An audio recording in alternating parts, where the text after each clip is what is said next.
Bismillahirrahmanirrahim. Assalamualaikum warahmatullahi wabarakatuh. Innal hamdalillah nahmaduhu wa nasta'inuhu wa nastaghfiruh wa na'udzu billahi min shururi anfusina wa min sayyiati a'malina. Man yahdihillahu fahuwal muhtadi wa man yudlil falan tajida lahu waliyyan mursyida. Asyhadu an la ilaha illallah wa asyhadu anna sayyidina Muhammadan Rasulullah. Allahumma shalli wa sallim ala sayyidina Muhammad wa ala alihi wa sahbihi ajma'in. Amma ba'du. Bapak-bapak, kaum muslimin, jamaah Masjid Al-Amin dimuliakan Allah Subhanahu wa taala. Alhamdulillah, bersyukur kita kepada Allah Subhanahu wa taala pada kesempatan pagi yang sejuk ini kita dipertemukan oleh Allah Subhanahu wa taala di yang mulia ini, Masjid Al-Amin yang kita cintai. Mudah-mudahan kehadiran kita dalam menunaikan salat subuh berjamaah dan di ta'lim ini, mudah-mudahan semua langkah niat kita diberikan pahala yang berlipat ganda oleh Allah Subhanahu wa taala. Amin. Mudah-mudahan ini menjadi sarana istiqamah kita untuk tetap dalam iman Islam dan kita akan menghadap pada Allah dalam keadaan husnul khatimah. Doakan yang masih sakit, yang punya penyakit, mudah-mudahan segera diangkat sakit dan penyakitnya oleh Allah Subhanahu wa taala.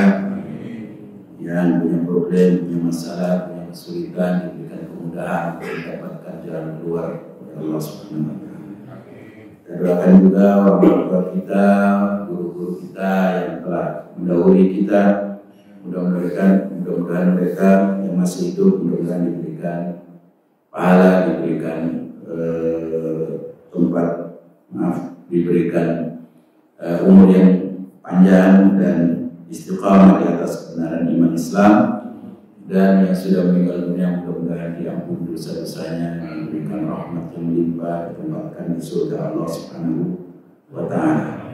Kita doakan saudara-saudara kita dari Palestina yang saat ini menghadapi berbagai cobaan, yang mereka diperangi, dibantai, diusir, ya, digenosida, pembunuhan massal oleh orang Israel. Mudah-mudahan mereka diberikan kesabaran oleh Allah Subhanahu wa taala dan diberikan kemenangan bagi kaum mujahidin di sana, dan mudah-mudahan Allah mengalahkan dan menghancurkan musuh-musuh mereka dari kaum Zionis maupun para pengikut-pengikut Zionis.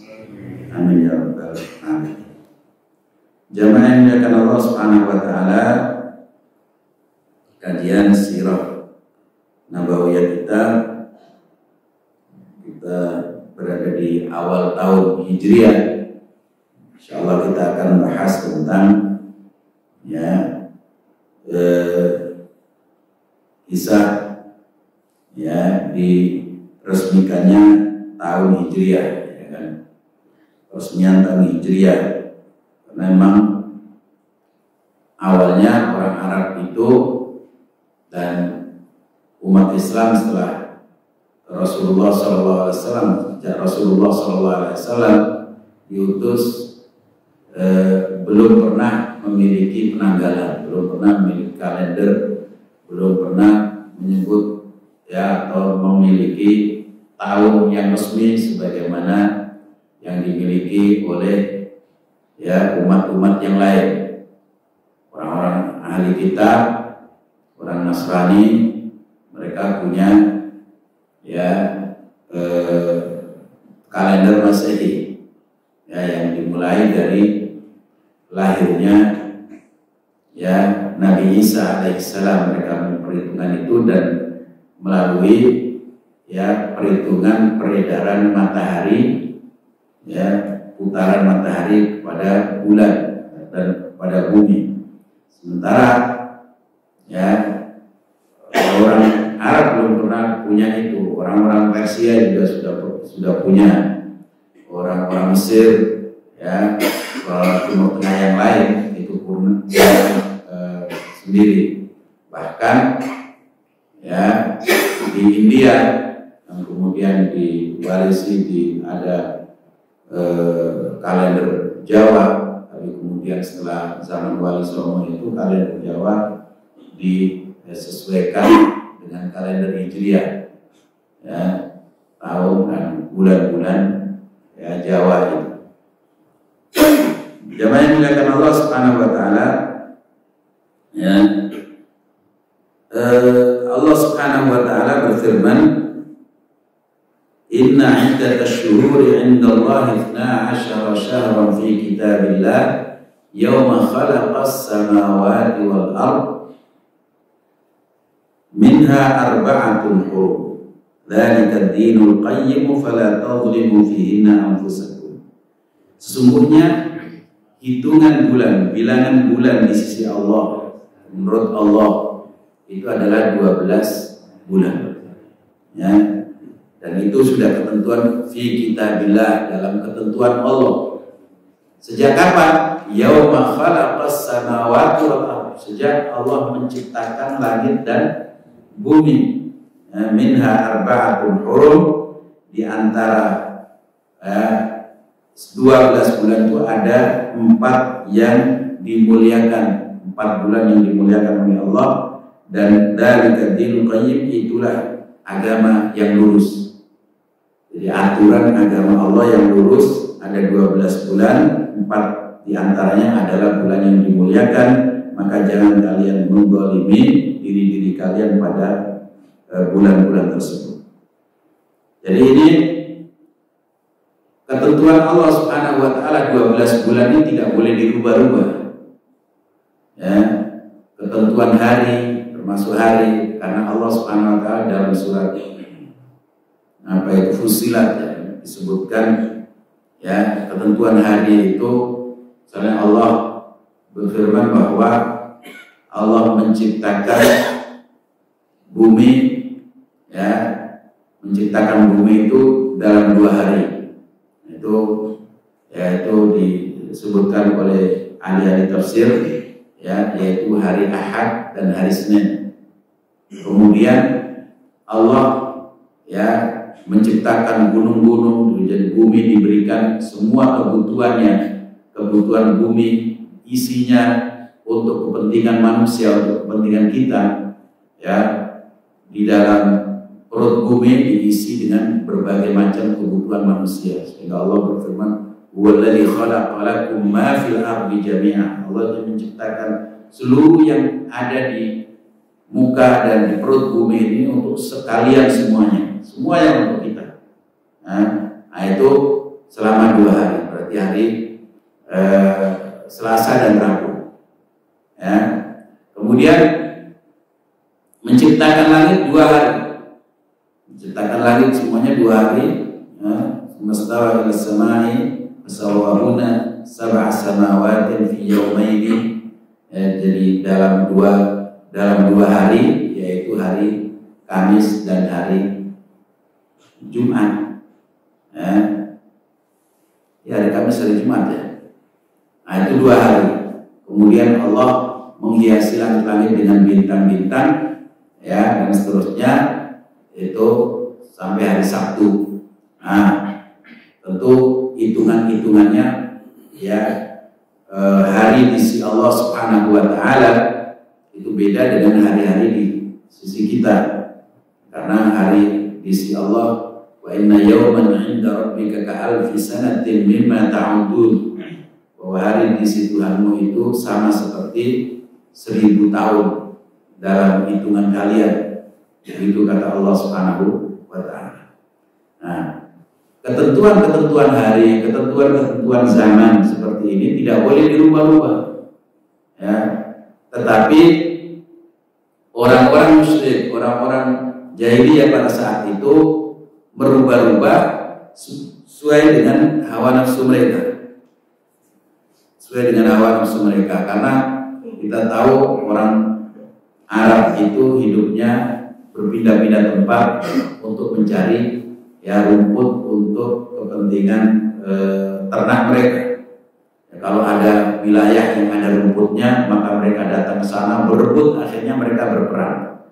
Nah, di 12 bulan itu ada 4 bulan yang tidak boleh orang melakukan peperangan.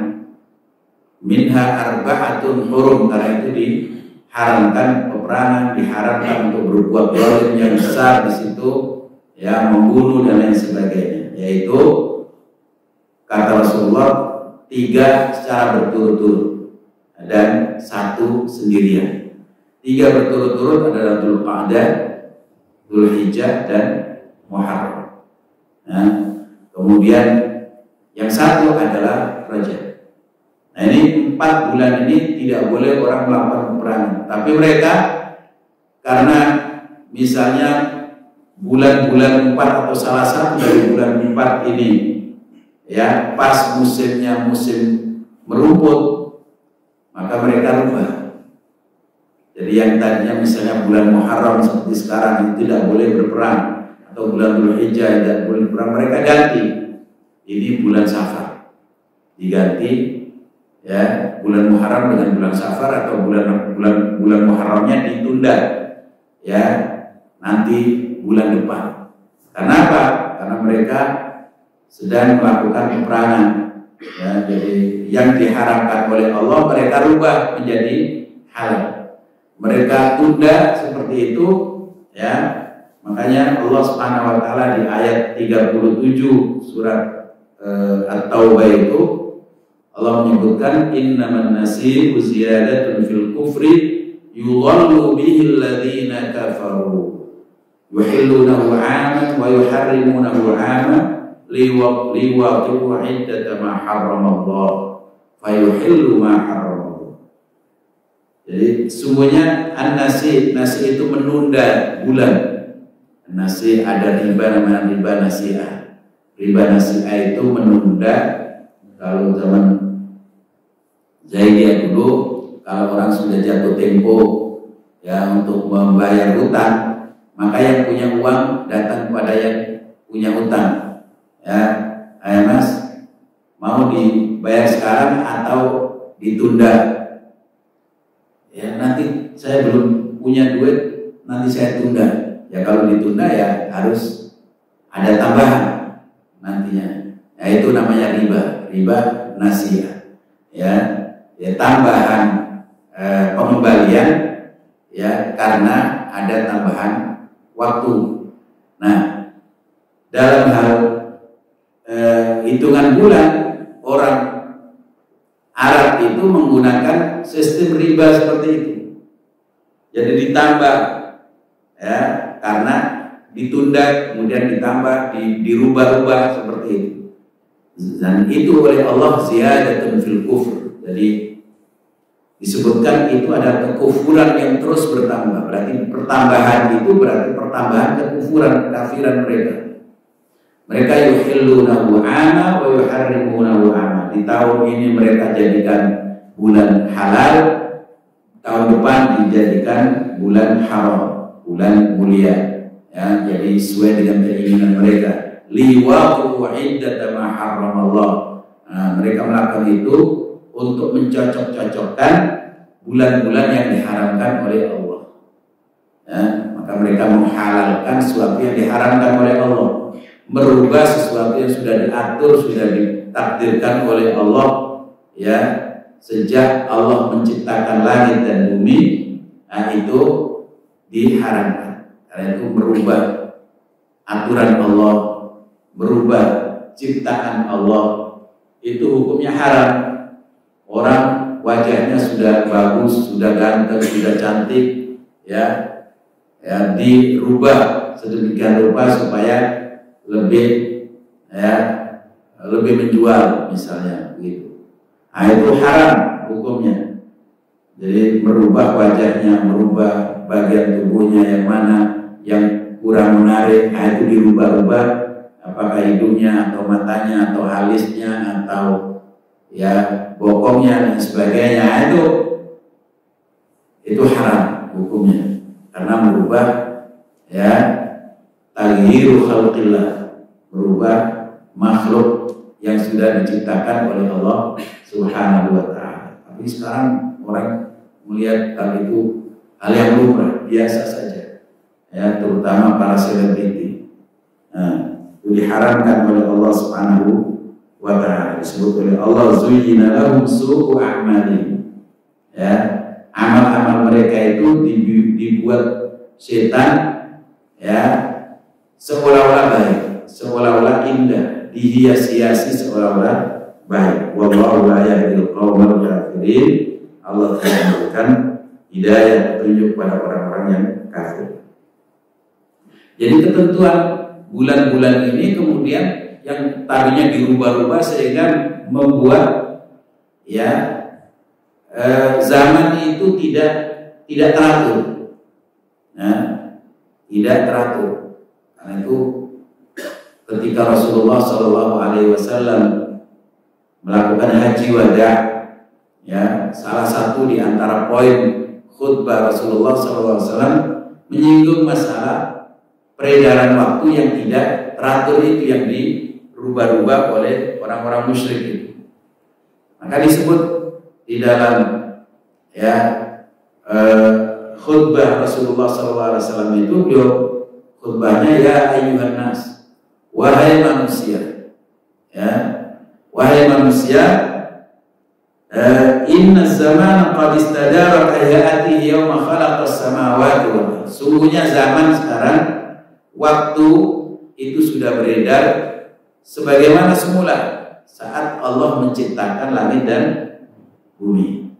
Jadi Allah menciptakan langit dan bumi ada 12 bulan, dan di antara 4 bulan itu ada bulan mulia.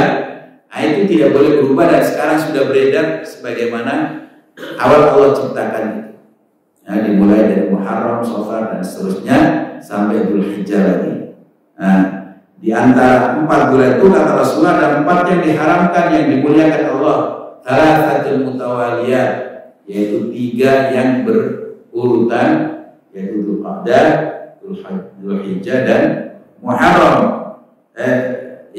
Kemudian Rajab, disebut Rasulullah Rajab Mudhar, Rajab Qabilah Mudhar.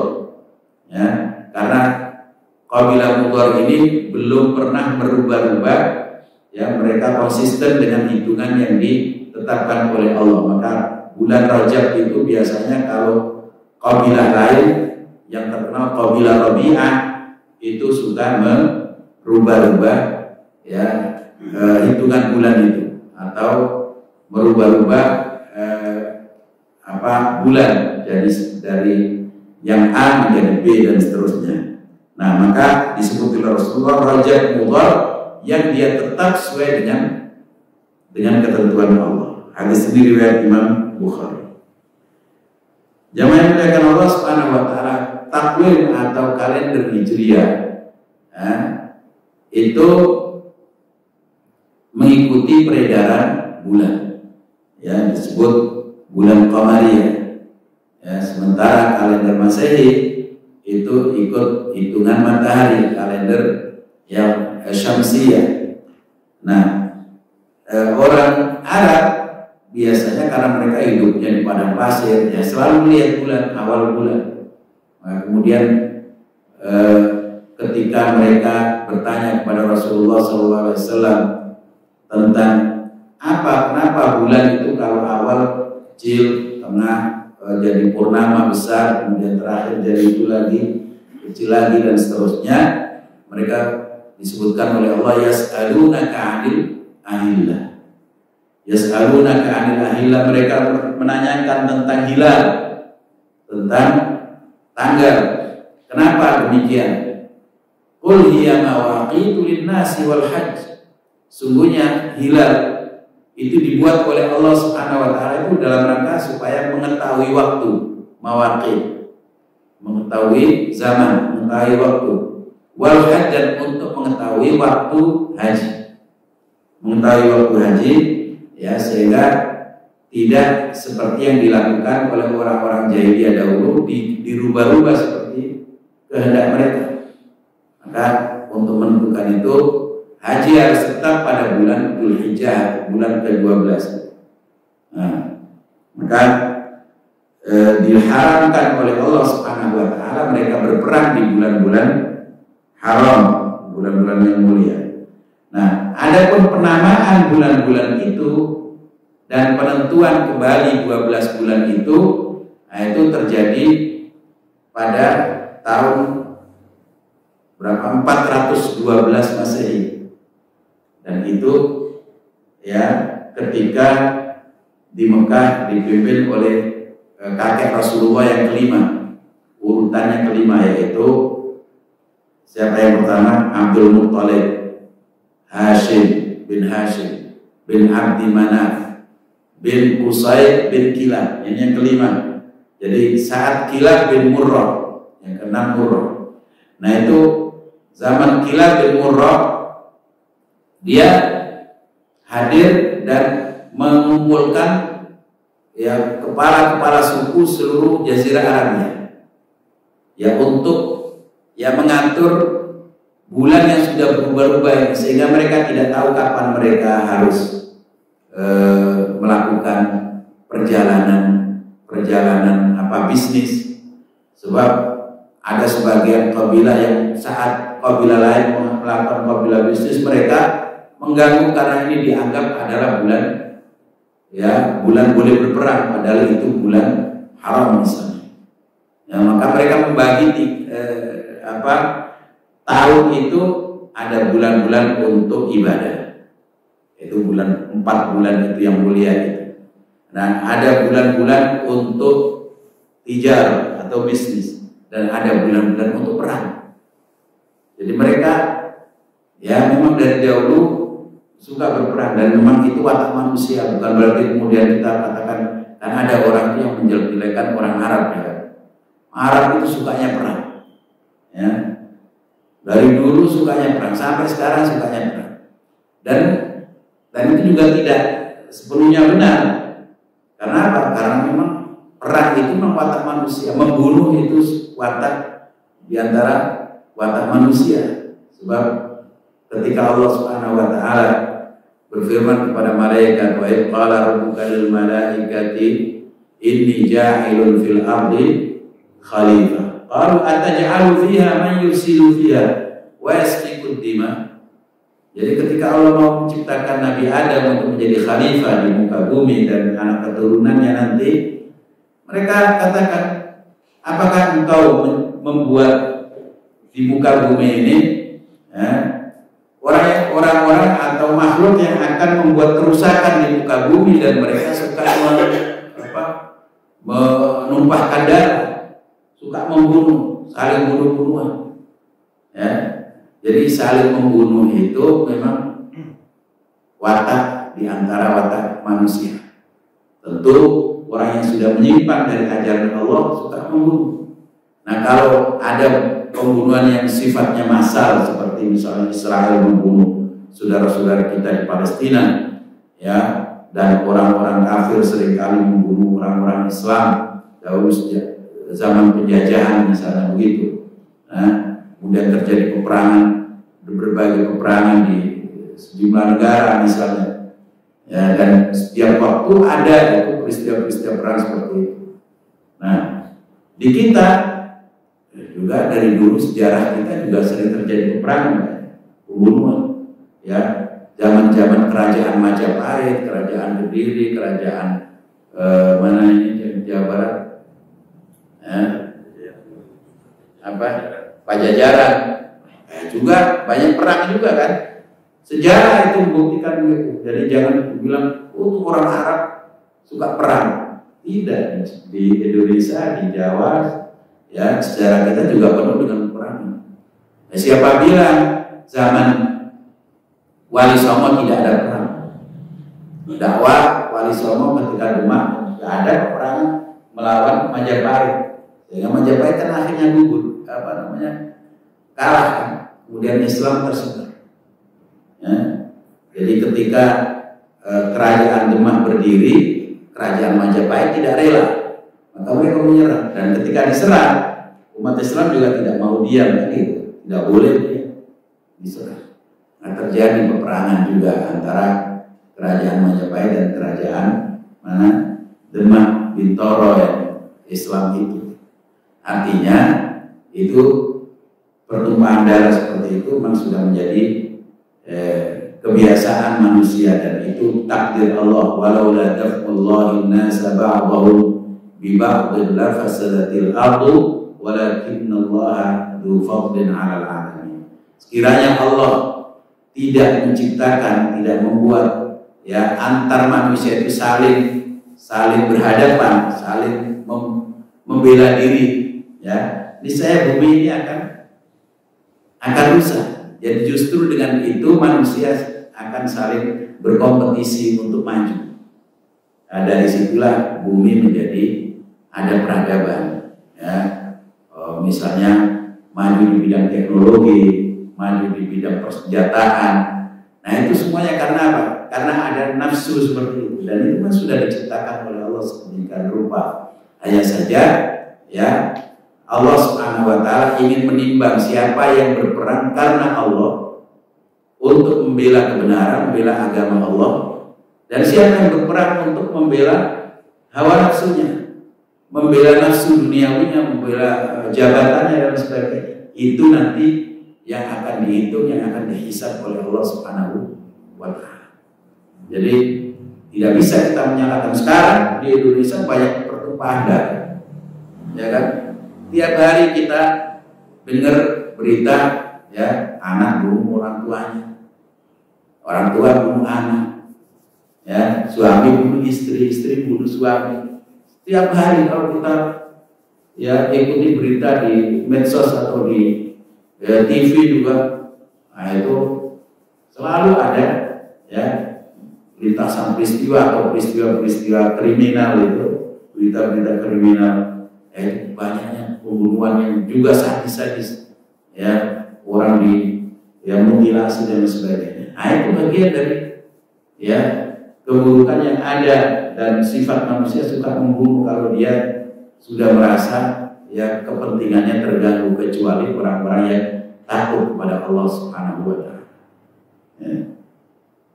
Jamaah yang dimuliakan Allah Subhanahu wa Ta'ala, karena itu orang Arab suka merubah-rubah bulan itu dalam rangka untuk membunuh orang lain, dalam rangka untuk mengikuti hawa nafsu mereka, merebut kekuasaan di wilayah tertentu.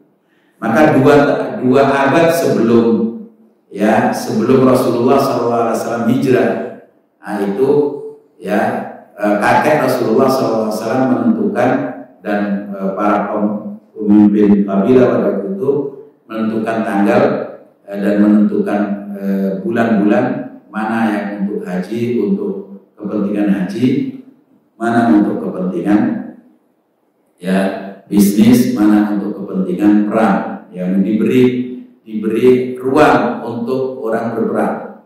Nah itu. Nah, kemudian ya Rasulullah SAW hijrah ke kota Madinah. Nah, awalnya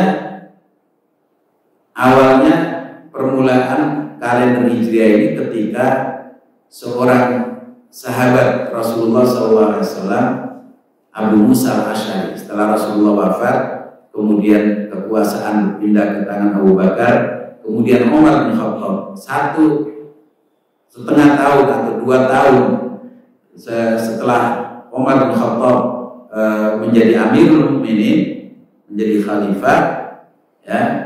Nah, Abu Musa al-Asy'ari yang menjadi gubernur Basrah itu kirim surat kepada Umar bin Khattab yang isinya, wahai Amirul Mukminin, saya selalu menerima surat dari luar negeri, dari orang asing, dari Persia, ya, atau dari Romawi. Itu selalu ada bulan, jadi ditulis itu bulan Sya'ban. Sementara saya tidak tahu ini Sya'ban tahun kapan ini, tahun kemarin atau tahun ini atau tahun depan. Nggak ada tahu, karena mereka tidak punya kalender tahun. Mereka hanya ngerti bulan yang sudah ditetapkan sejak zaman jahiliyah. Bagaimana mereka mengetahui usia, mengetahui kapan dia orang lahir? Nah, biasanya ditentukan oleh ya peristiwa-peristiwa yang sudah dikenal, peristiwa besar. Seperti misalnya Nabi Muhammad SAW kapan dilahirkan? Di tahun gajah, karena ada peristiwa gajah ya, yang Abraha yang ingin menggempur Ka'bah dengan membawa tentara bergajah. Nah, itu tahun gajah. Ada lagi siapa orang itu lahir kapan? Ya pada tahun ketika terjadi perang Bu'ath, yaitu perang antara kaum Aus dan Khazraj di kota Madinah, di kota Yathrib yang banyak korbannya dan lain sebagainya. Dan itu ya mereka ngitungnya dengan zaman-zaman terjadinya peristiwa besar. Nah, orang-orang tua kita dulu juga begitu. Karena itu lahir, nggak tahu kita punya akte kelahiran itu kan baru-baru saja. Ya, dulunya orang hanya menghitung atau menandai kapan anaknya lahir itu, misalnya saat ya kemerdekaan. Ketika Jepang mulai masuk, ini lahir kapan? Oh ini ketika zaman VOC. Nah, oh ini kapan? Oh ini ya zaman Gestapo, PKI dan sebagainya. Atau ini saat gunung meletus, gunung Agung meletus, gunung Agung yang di Bali itu meletus. Nah itu pada ada hujan abu katanya. Nah itu biasa orang-orang tua kita tidak tahu tahun berapa, tahun Masehi atau tahun Hijriah, nggak ngerti mereka. Nah begitu juga orang Arab, makanya ditentukan tahunnya. Maka Umar bin Khattab radhiyallahu anhu membahas hal itu diantara bersama dengan sahabat-sahabat beliau. Nah, ada yang mengusulkan kita mulai tahun kalender Islam itu ya, dari Maulid Nabi, yaitu kelahiran Nabi Shallallahu Alaihi Wasallam. Memang kelahiran Nabi adalah ya sesuatu yang sangat tunggal sejarah yang besar. Itu awal munculnya nur cahaya Allah Subhanahu wa Ta'ala yang diberikan Rasulullah. Nah, tidak disetujui tadi oleh para sahabat karena itu nanti akan sama dengan orang-orang Nasrani. Orang Nasrani menandai tahunnya dengan kelahiran nabinya, gitu. Atau mereka jadikan sebagai Tuhannya, kelahiran Tuhannya. Nah, padahal Nabi itu. Nah, kemudian ada yang mengusulkan bagaimana kalau wafatnya Rasulullah SAW. Nah, tidak, kalau wafatnya Rasulullah nanti ada seperti peringatan kematian Rasulullah, dan itu tidak boleh dalam Islam, sebagaimana dalam berbagai qaul ulama, ya, peringatan kematian dan sebagainya. Nah, itu tentu istilah perbedaan pendapat, ya, seperti itu. Intinya tidak disetujui, ya, tidak disetujui hal itu. Nah, bagaimana kalau peristiwa Isra peristiwa besar dan sebagainya, tapi tidak setuju. Ketika diusulkan bagaimana kalau peristiwa hijrah, nah itu jumhur, ya, mayoritas sahabat pada saat itu setuju. Kenapa? Karena peristiwa hijrah Rasulullah SAW dari Mekah ke kota Madinah adalah peristiwa awalnya kemenangan Islam, kemenangan dakwah Rasulullah SAW. Mulai menyebarnya Islam ke seluruh pelosok bumi itu ketika Rasulullah berhasil keluar dari kota Mekah untuk hijrah ke Yathrib. Rasulullah dikepung, yang mau dibunuh oleh mereka, tetapi Rasulullah lolos, ya, untuk mengikuti sahabat-sahabatnya yang sudah diperintah untuk hijrah duluan. Nah, Rasulullah, ya, menyusul mereka dan Rasulullah selamat dari kepungan mereka. Dari situlah Rasulullah kemudian membangun masjid, ya, ketika sampai di tempat yang namanya Kuba, kemudian sampai di Bani Amir membangun masjid juga, Masjid Bani Amir saat Jumat pertama, ya, Rasulullah berkhutbah di Masjid Bani Amir. Baru setelah sampai di Yathrib, ya, di kota Madinah, Rasulullah membangun masjid yang kita kenal sekarang dengan Masjid Nabawi. Nah, jadi dimanapun juga, memang masjid ini awal pertama peradaban manusia, ya, karena dari masjidlah muncul ilmu, muncul pertemuan, ya, hubungan sosial, kemasyarakatan itu di masjid. Tentu yang didasari oleh oleh agama Allah Subhanahu wa taala. Karena itulah masjid itu adalah awal munculnya kemajuan peradaban. Dan itu ketika Nabi Ibrahim alaihissalam ya di kota Mekah belum pernah ada apa-apa, tanahnya tandus, gak ada satupun manusia, hewan pun ya pada mati saking kering kerontannya kan gitu kan, gak ada air, gak ada apa. Tetapi Nabi Ibrahim membawa keluarganya ke sana, kemudian diperintahkan oleh Allah untuk membangun Ka'bah yang sudah hilang.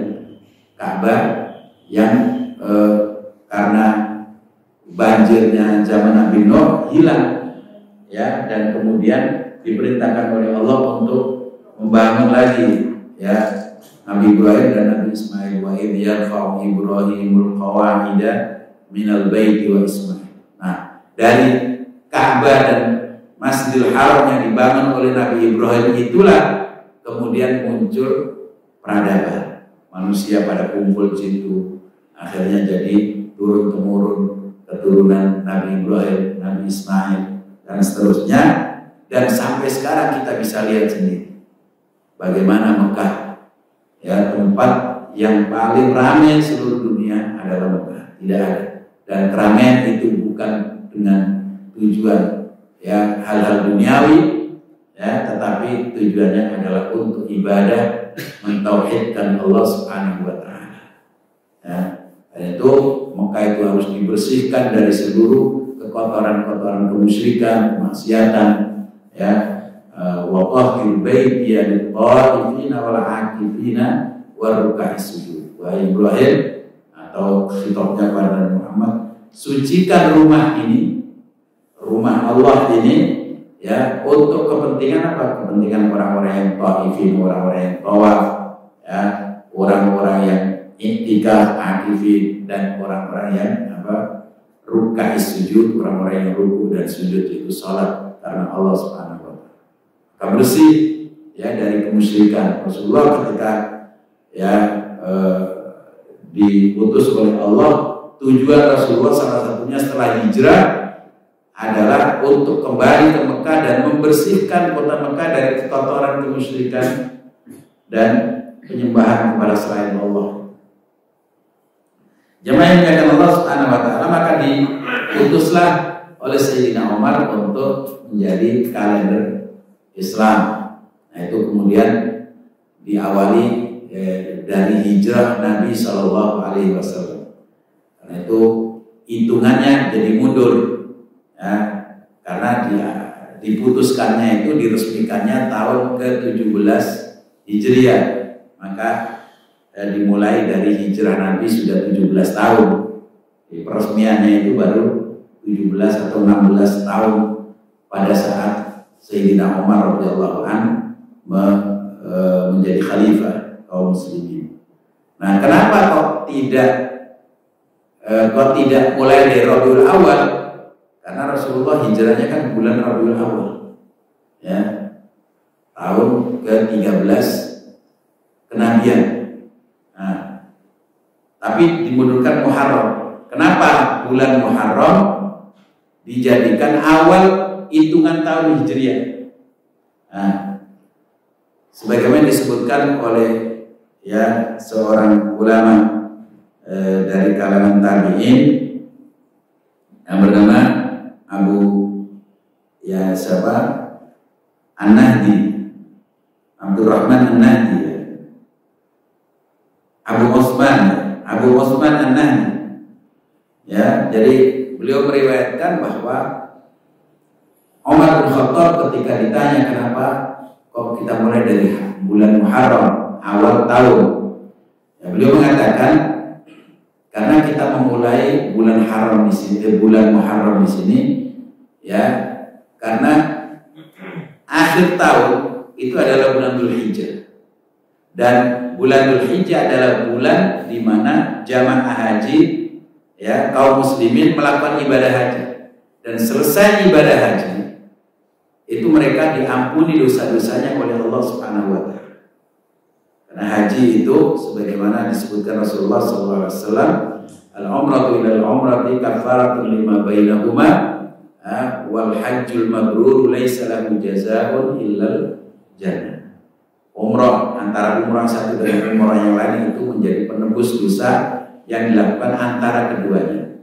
Dan haji yang mabrur tidak ada balasan yang setimpal bagi dia kecuali surga Allah.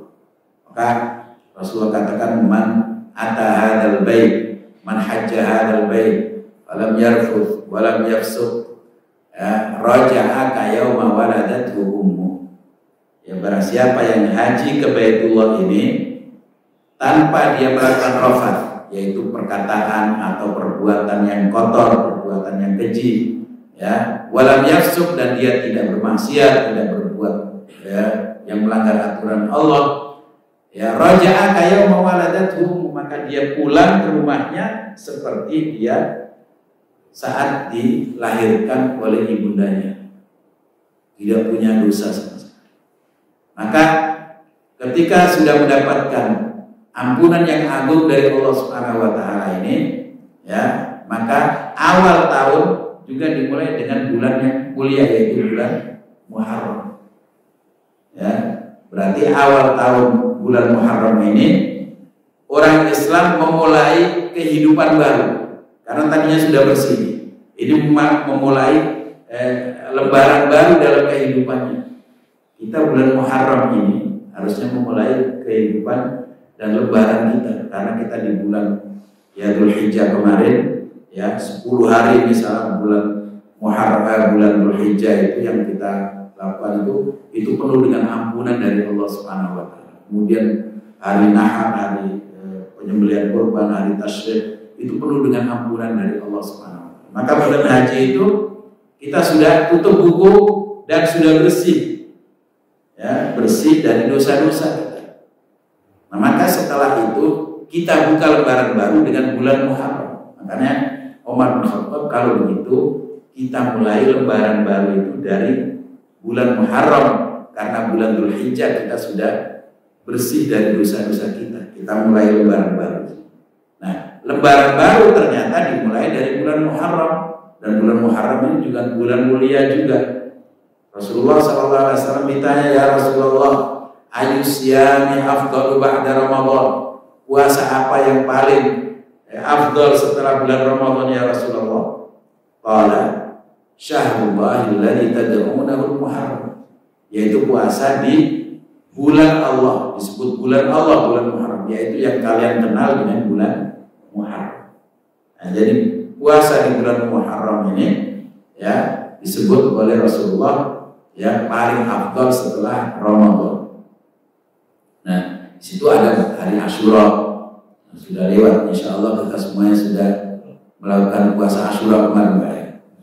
Nah, ada bulan hari Tasu'a, hari ke-9-nya disunahkan juga, hari ke-11-nya juga disunahkan. Dan alhamdulillah tahun ini itu kemarin ada yang memakai kalender ru'yah.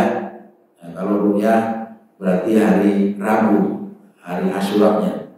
Kalau kalender, ya, pakai hisab itu hari Senin, hari Selasa. Maka orang puasa hari Senin, Selasa, Senin dapat fadilah keutamaan hari Senin, dan hari Tasu'a juga, hari ke-9, ya, bulan Muharram. Kemudian Selasanya hari Asyura. Nah, kalau orang mengikuti kalender ru'yah kemarin seperti Falakiyah NU Nahdlatul Ulama itu ternyata, ya, mundur 1 hari. Nah, berarti kalau kita puasa hari Senin tetap dapat pahala puasa hari Senin, dan itu di bulan Muharram yang mulia. Kemudian hari Selasanya hari Tasu'a, hari 9, hari Rabunya, nah, itu hari Asyura. Hari Kamisnya hari ke-11, ya. Nah, itu luar biasa. Bulan ini kita bisa menjalankan ibadah yang sangat-sangat baik, dan itu di awal tahun, lembaran baru kehidupan kita di tahun ini kita awali dengan ibadah kepada Allah Subhanahu wa taala, banyak puasa, banyak zikir kepada Allah Subhanahu wa taala. Karena intinya bahwa ya tahun-tahun kita itu adalah usia kita, waktu-waktu kita adalah usia kita. Dan biasa kita itu ketika awal tahun kita mendoakan, berdoa untuk kita atau untuk saudara-saudara kita, anak keluarga kita, mudah-mudahan diberikan panjang umur. Ya, padahal peredaran waktu itu sebetulnya bukan memanjangkan umur kita, tapi mengurangi umur kita. Nah itu kalau orang ulang tahun itu, ulang tahun kan nyanyinya panjang umurnya, padahal kurang, harusnya kurang umurnya segitu, ya. Karena bukan bertambah kita, memang bertambah hitungan usianya gitu, ya, dari 20 menjadi 21, dari 40 41, 50 51 kan gitu kan, tambah. Tapi pada hakikatnya dikurangi sudah usia kita oleh Allah Subhanahu wa taala, sudah kurang 1 tahun ini. Kan gitu. Manusia itu bagaimanapun juga menginginkan usia panjang kan. Dalam ayat yang saya baca tadi di sholat itu, yawaddu ahaduhum la yu'ammaru alfa sanatin wa ma huwa bimuzahzihi minal adabi an yu'ammar. Jadi orang-orang yang tidak percaya akan agama Allah, tidak percaya dengan hari akhirat itu menginginkan hidup dunia seandainya mereka diberikan usia sepanjang 1000 tahun. Banyak orang Yahudi itu ketika misalnya bersin, doanya apa? Ya, panjang umur 20.000 tahun. Panjang umur 20.000 tahun, begitu. Kalau kita kan alhamdulillah, enggak mereka. Ini disebutkan oleh Imam Tabari dalam tafsirnya. Jadi orang Yahudi ketika bersin, doanya bukan alhamdulillah seperti kita, tapi apa? 10.000 tahun, 20.000 tahun. Jadi yawaddu ahaduhum la yu'ammaru alfa sanah. Ini disebutkan oleh Allah. Ya, mereka kalau seandainya mereka berharap diberikan usia 1000 tahun. Padahal kata Allah, wa ma huwa bimuzahzihi minal adabi an yu'ammar. Kalau seandainya mereka pun diberi usia sebagaimana kemauan mereka, usia panjang 1000 tahun, itu tidak akan membebaskan mereka dari neraka, dari azab neraka. Kenapa? Karena hitungannya justru semakin banyak nanti, azabnya semakin banyak. Ya, jadi hitungan selamat di akhirat itu bukan karena usia panjang di dunia kita, tapi sejauh mana amal perbuatan kita. Iblis itu usianya sampai akhir zaman, sampai hari kiamat.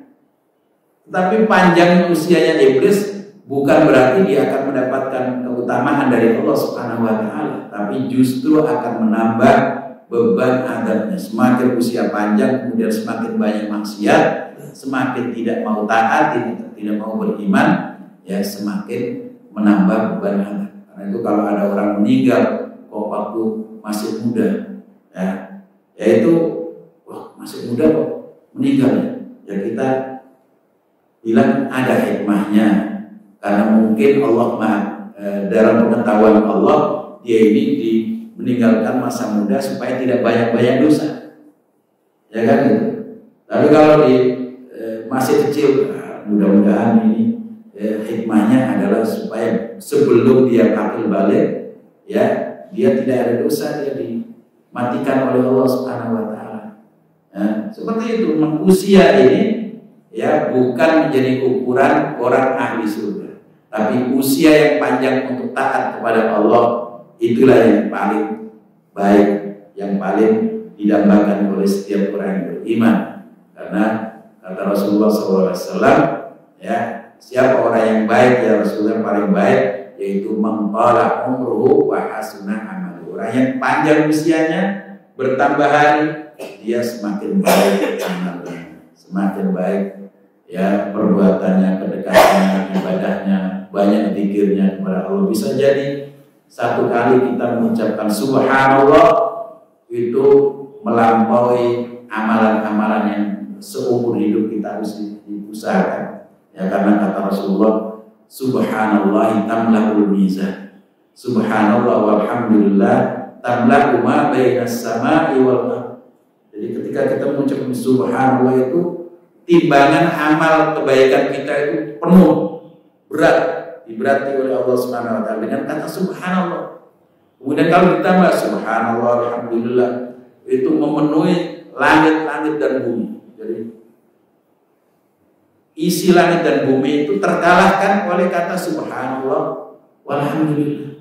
Maka bagaimana kalau seandainya setiap saat kita tidak pernah bibir kita itu berhenti dari kita mengucapkan subhanallah alhamdulillah la ilaha illallah allahu akbar astaghfirullah dan seterusnya, sallallahu ala Muhammad sallallahu alaihi wasallam, banyak bersalawat kepada Rasul sallallahu alaihi wasallam. Itu semua yang akan kita harapkan dalam usia yang disediakan oleh Allah untuk kita di dunia ini. Dalam rangka apa? Dalam rangka keselamatan kita di dunia dan di akhirat. Mudah-mudahan ini bermanfaat dan mudah-mudahan Allah ya semakin menambah usia kita, semakin menambah kecintaan kita kepada Allah dan Rasulnya, semakin menambah kecintaan kita untuk taat kepada Allah Subhanahu wa ta'ala. Rabbana taqabbal minna innaka antas samiul alim wa tub 'alaina innaka antat tawwabur rahim. Allahumma rabbana taqabbal minna innaka Allahumma habbib ilaina al-iman Allahumma habbib ilaina al-iman wa zayyinhu fi qulubina wa karrih ilaina al-kufra wal fusuqa wal 'isyan waj'alna minal rasyidin al-mahdiyyin ya rabbal alamin. Allahumma subhanaka Allahumma bihamdik asyhadu an la ilaha illa anta astaghfiruka wa atubu ilaik. Wassallallahu ala sayyidina Muhammad wa alihi wasallam walhamdulillahirabbil alamin. Kurang lebihnya mohon maaf, sebesar-besarnya. Qul qawli hadza wa astaghfirullah li wa lakum. Assalamualaikum warahmatullahi wabarakatuh.